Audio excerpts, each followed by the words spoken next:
सुप्रभात बच्चों। कल जैसा कि हमने देखा था शब्द विचार, आज उसी शब्द विचार को आगे लेकर चल रहे हैं। और कल अर्थ की दृष्टि से शब्द के भेद तथा रचना की दृष्टि से शब्द के भेद, ये दो तरह के शब्द भेदों को हमने देखा था। और आज हम शब्द के भेद जो तीसरी दृष्टि से है वो है स्रोत की दृष्टि से, उत्पत्ति की दृष्टि से या व्यवहार की दृष्टि से। तो आज हम इसको देखेंगे स्रोत या उत्पत्ति या व्यवहार की दृष्टि से शब्द के भेद। तीनों का अर्थ एक है, स्रोत, उत्पत्ति या व्यवहार। इसकी दृष्टि से यानी स्रोत की दृष्टि से, उत्पत्ति की दृष्टि से या व्यवहार की दृष्टि से शब्द के 5 भेद होते हैं। पहला है तत्सम शब्द, दूसरा तद्भव शब्द, तीसरा देशी अथवा देशज शब्द, चौथा है विदेशज या विदेशी शब्द। यहाँ विदेशी भी लिखा जा सकता है, विदेशी शब्द। और पांचवा है संकर शब्द। तो इन पांचों पर हम आज दृष्टिपात करेंगे। सबसे पहले हम देखेंगे तत्सम शब्द। तत्सम शब्द की परिभाषा के रूप में हम देख सकते हैं कि संस्कृत के वैसे शब्द जिनका प्रयोग हिंदी में भी उसी रूप में होता है, उन्हें हम तत्सम शब्द कहते हैं। ठीक से समझिए, संस्कृत के वैसे शब्द जिनका प्रयोग हिंदी में भी उसी रूप में होता है, यानी वे शब्द तो संस्कृत के होते हैं। जैसे पुस्तक, ये संस्कृत के शब्द हैं, लेकिन हिंदी में भी हम यही पुस्तक लिखते हैं। पुस्तक संस्कृत का शब्द है, फिर भी हम हिंदी में पुस्तक ही लिखते हैं, इसीलिए हम इसको तत्सम शब्द कहते हैं। अब देखिए, दूसरा शब्द है पुष्प। तो पुष्प संस्कृत के शब्द हैं। अग्नि जो है वो भी संस्कृत का शब्द है, जल भी संस्कृत का शब्द है, लेकिन इसका प्रयोग हम हिंदी में इसी रूप में करते हैं। हालांकि हिंदी में तद्भव रूप हो जाता है जब ये बदलता है तब, लेकिन संस्कृत में इन शब्दों का प्रयोग जो हम करते हैं हिंदी में भी उसी रूप में करते हैं। यानी संस्कृत में भी लिखेंगे तो पुष्प ही लिखेंगे, अग्नि ही लिखेंगे, जल ही लिखेंगे, और अगर हिंदी में भी लिखेंगे तो वही चीज लिखेंगे। तो जो संस्कृत में भी लिखा जाए और हिंदी में भी लिखा जाए, वैसे शब्दों को तत्सम शब्द कहते हैं। हमारे ख्याल से आप समझ गए होंगे कि वे शब्द जो संस्कृत में भी उसी रूप में लिखे जाते हैं और हिंदी में भी उसी रूप में लिखे जाते हैं, वैसे शब्दों को तत्सम शब्द कहते हैं। अब चलेंगे हम तद्भव शब्द की ओर, जो उत्पत्ति या स्रोत के आधार पर दूसरा भेद है। तद्भव शब्द, जैसा कि हमने यहाँ कहा, संस्कृत के शब्द जो हिंदी में भी लिखे जाते हैं वो तत्सम है, लेकिन संस्कृत के शब्दों का रूप जब बदल जाता है तब उसे तद्भव कहते हैं।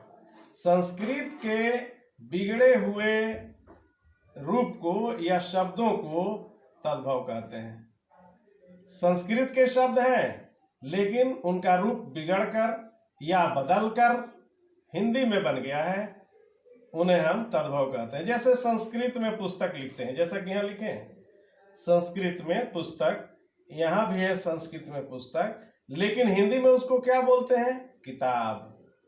तो संस्कृत का बिगड़ा हुआ रूप जो कि पुस्तक है, इसका बिगड़ा हुआ रूप किताब बना।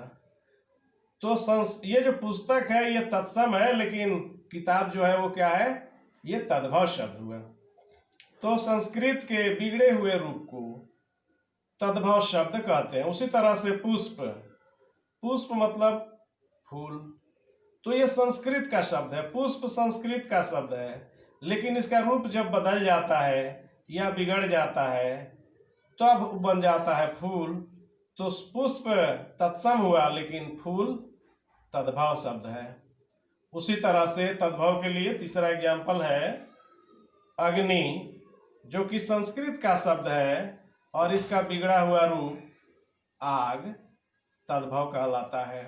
उसी तरह से जल संस्कृत का शब्द है लेकिन इसका बिगड़ा हुआ रूप पानी तद्भव कहलाता है। तो इन उदाहरणों से यह स्पष्ट होता है कि जो संस्कृत के शब्द हैं उनका रूप अगर बदल जाए या बिगड़ जाए तो वे तद्भव बन जाते हैं। जैसे पुस्तक का किताब, पुष्प का फूल, अग्नि का आग, जल का पानी, दधी का दही, ऐसे बहुत सारे शब्द हैं जो तत्सम से तद्भव रूप में परिवर्तित हो जाते हैं। तो तत्सम संस्कृत का शब्द और तद्भव उस संस्कृत का बिगड़ा हुआ रूप कहलाता है। अब तीसरे रूप में हम चलते हैं, देशी शब्द या देशज शब्द। तो ऐसे शब्द जिनकी उत्पत्ति किसी खास स्थान पर हो गई है तथा उसी क्षेत्र विशेष में उसे बोला जाता है। ऐसे शब्द जिनकी उत्पत्ति किसी खास स्थान पर हो गई है तथा उसी क्षेत्र विशेष में वे बोले जाते हैं, उन्हें देशज शब्द कहते हैं। यानी हैं हमारे ही यहाँ के बने हुए शब्द, लेकिन किसी खास जगह पर ही उन शब्दों को बोला जाता है, वैसे शब्दों को देशज शब्द कहते हैं। हम कह सकते हैं कि देश में बने हुए शब्दों को या देशी शब्दों को देशज शब्द कहते हैं, जो किसी खास स्थान पर किसी खास क्षेत्र विशेष में उनका निर्माण हो गया है। जैसे लोटा, खूंटा, डिबिया, फुनगी, खटिया। लोटा जिससे हम पानी पीते हैं, बिहार में इसका प्रचलन अधिक है। खूंटा जिसमें किसी मवेशी या जानवर को बांध दिया जाता है। डिबिया जो मिट्टी के तेल से जलाया जाता है। फुनगी पेड़ के सबसे ऊपर वाले हिस्से को, पेड़ की सबसे ऊंचे वाली टहनी को फुनगी कहते हैं।